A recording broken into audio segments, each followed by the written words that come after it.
Todo mundo sabe que os hebreus foram escravos do faraó no Egito por muitos anos. Eles trabalhavam muito duro, mas faraó não pagava nada para eles. Faraó tinha um coração muito duro, cheio de ódio, desobediência e maldade. Deus já tinha mandado 9 pragas, mas nenhuma delas Faraó obedeceu. Então Deus resolveu mandar a 10ª praga, que era a pior de todas as pragas. Então Deus chamou Moisés e Arão e disse que o dia da libertação estava próximo e que eles deviam se preparar. Todos os hebreus tinham que preparar uma ceia e que tinha que ter um cordeiro assado sem defeito, ervas amargas e pão sem fermento. Outra coisa que Deus pediu, que eles preparassem uma mala pequena, porque a viagem seria muito longa e seria a pé. E por último, com o sangue do cordeiro, que eles marcassem as portas das suas casas. À meia-noite, o anjo da morte passou pelo Egito. Todas as casas que ele viu marcadas com o sangue do cordeiro, ele passava direto. Mas todas as casas que não estavam com a marcação, todos os primogênitos morreram. E Faraó ficou desesperado e logo mandou chamar Moisés. E ele disse: "Saia daqui você e seu povo, vocês estão libertos." O povo saiu feliz do Egito, seguindo para a terra prometida, o lugar onde Deus havia preparado para eles.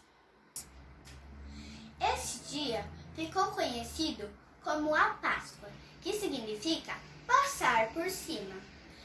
E nos anos seguintes, todos os hebreus comemoraram da mesma forma, com o cordeiro assado, ervas amargas e pão sem fermento.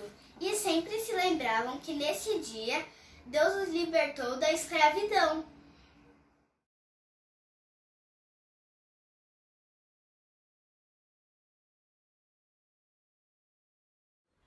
Muito obrigado, Lívia, muito obrigada. Então vocês viram a importância do cordeiro. Todos os anos, desde aquela época, todo mundo fazia a mesma coisa na Páscoa. Eles pegavam um cordeiro, assavam esse cordeiro, a carne eles comiam com ervas amargas e com fermento. E quando Jesus veio ao mundo, a Páscoa ainda era comemorada desse jeito. Tanto que Jesus estava ainda com o seu povo, comemorando ali na hora da Santa Ceia, comemorando a Páscoa daquele mesmo jeito. E aí Jesus ensinou um jeito novo de comemorar a Páscoa. E para isso eu vou contar a história de hoje, que você já sabe, mas que a gente vai relembrar o passo a passo, tá bom? Então assim, Deus sempre quis que a humanidade soubesse o quanto Ele ama cada um de nós. Para isso, Ele teve uma ideia. Ele mandou o seu filho, que morava com Ele lá no céu, para vir na terra, para ensinar a gente o amor de Deus. E o filho dele se chamava Jesus. Jesus, ele veio ao mundo, enquanto ele estava aqui na terra, ele ensinava sobre o amor de Deus. Ele curava as pessoas, tanto a alma quanto o corpo, e através de atitudes ele demonstrava esse amor.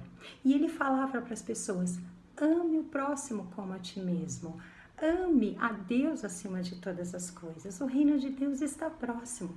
E enquanto ele ensinava isso, muitas pessoas seguiam ele, e ele tinha algumas pessoas que seguiam ele mais de perto. Eram 12 homens. Eles eram os discípulos. Discípulos é um aprendiz. Então, tudo que Jesus ensinava, os discípulos estavam ali atentos, aprendendo. Tudo que Jesus dizia, eles ficavam atentos ouvindo, porque depois eles iam ficar responsáveis por levar essa mensagem para todo o mundo. Só que Jesus não tinha só amigos, não. Jesus também tinha muitos inimigos. Pessoas que não gostavam dele, que tentavam cortar o barato de Jesus, que diziam assim: quem você pensa que é, falando que é o Filho de Deus? Essas pessoas queriam o mal de Jesus, queriam matar Jesus, prender Jesus. Mas presta atenção. Era possível prender Jesus? Será que era possível matar o Filho de Deus? Isso só ia poder acontecer se o próprio Jesus, se o próprio Deus desse a sua própria vida em favor de nós. E foi isso que aconteceu. Ninguém ia conseguir matá-lo a não ser que ele entregasse a sua vida. E Jesus já tinha tomado a sua decisão. Só que quando foi chegando a hora da morte, ele ficou tão angustiado, ele ficou tão triste. E quando a gente fica assim, o que a gente faz? A gente vai falar com Deus. Jesus fez a mesma coisa. Ele foi para um jardim que ele costumava ir sempre, chamado Jardim Getsêmani. E lá, Jesus começou a orar ao seu Pai. Ele dizia assim: ó Pai, se possível me livra desse momento, mas não seja feita a minha vontade, mas seja feita a tua vontade. Jesus sabia que ele tinha que passar por um momento muito difícil. E ele poderia não fazer isso, mas ele escolheu fazer isso. E enquanto ele orava, os inimigos de Jesus chegaram e tentaram levar ele. Mas ele foi sozinho. Jesus se entregou até nessa hora. Então ele foi junto com os seus inimigos. E os inimigos levaram Jesus para uma prisão. Lá nessa prisão, os inimigos de Jesus machucavam Jesus, cuspiam nele. Eles fizeram tanta coisa com Jesus, batiam nele, cortavam ele, davam chicotadas nele. Eles machucaram tanto Jesus, que Jesus ficou todo desfigurado. Mas eles ainda fizeram pior. Depois de baterem tanto em Jesus, eles colocaram Jesus numa cruz. Eles prenderam as mãos e os pés de Jesus. Enquanto Jesus estava nesse momento sofrendo tanto, Jesus olhou para os céus e ainda falou assim: Deus, perdoa, porque eles não sabem o que fazem. Até que depois que passou muito tempo, Jesus respirou fundo e ele entregou o seu espírito para Deus. Depois de um tempo, tiraram Jesus da cruz. E ele tinha um amigo que tinha um túmulo. Esse amigo dele, ele era muito rico. Ele envolveu Jesus em uns panos e colocou Jesus dentro do túmulo dele. E Jesus ficou lá. Jesus tinha amigas também.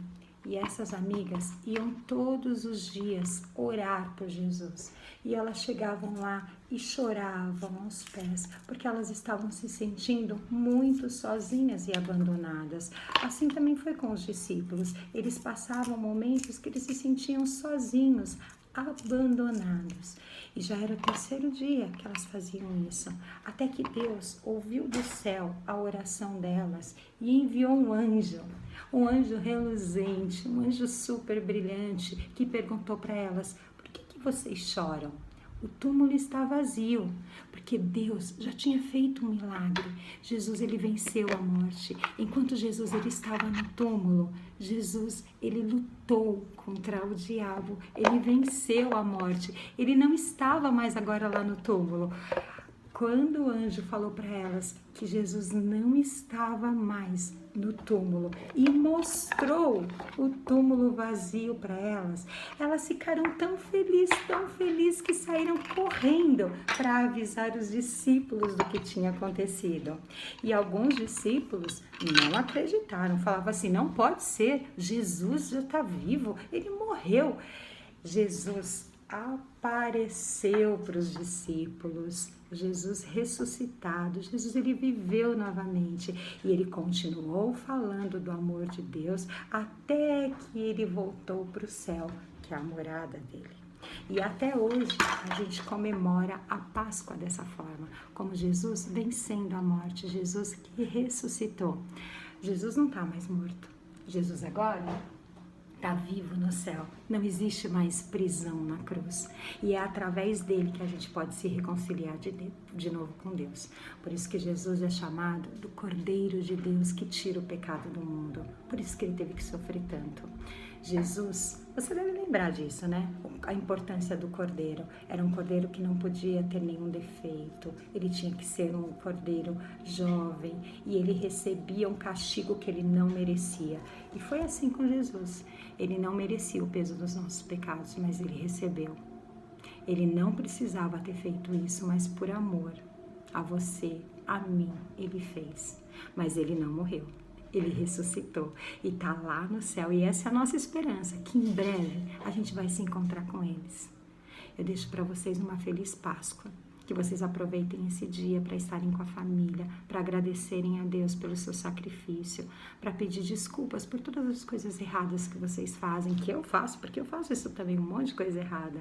E para a gente lembrar principalmente da esperança que nós temos, de reconciliação com Deus e que a gente vai morar no céu. Um beijo, queridos. Boa Páscoa para vocês.